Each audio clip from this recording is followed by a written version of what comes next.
বছরের এই সময়টায় বাজারে খুব ভালো তাল পাওয়া যায়, একদম পাকা পাকা কালো কালো তাল। আর সেটা দিয়ে আমি আজকে বড়া বানাবো। সব উপকরণ গুছিয়ে নিয়েছি।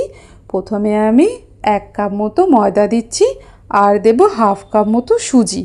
এরপর আমি পাকা কলা দিচ্ছি, আমি এখানে কাঁঠালি কলা ব্যবহার করছি। আর দিয়ে দেব তালের শাঁস, আর দিচ্ছি আখের গুড়, এখানে চিনিও ব্যবহার করা যেতে পারে।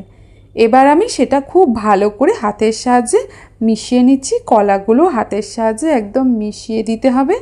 এরপরে আমি একটা একটা করে কড়াইতে ভেজে নেব। তেলটা যখন খুব গরম হবে তখনই কিন্তু বড়াগুলো ভাজতে হবে, না হলে কিন্তু কড়াইতে লেগে যেতে পারে। আর আপনাদের কাছে একটা অনুরোধ করছি, ভিডিওটি ভালো লাগলে অবশ্যই সাবস্ক্রাইব করে আমাদের পাশে থাকবেন। সবগুলো বড়া দিয়ে দিচ্ছি। এরপরে আমি হালকা করে ভেজে নেব, খুব বেশি ভাজবো না। হালকা লালচে ভাব যখন চলে আসবে তখন আমি নামিয়ে নেব। দেখুন কি সুন্দর গোল গোল করে ফুলে উঠেছে না? ঠিক এরকমই হবে যদি খুব ভালো করে মাখাটা হয়। ব্যাস, এবার আমি এটা ঠান্ডা করে খাবো। গরম গরম খেলে তিতা লাগবে, সেজন্য।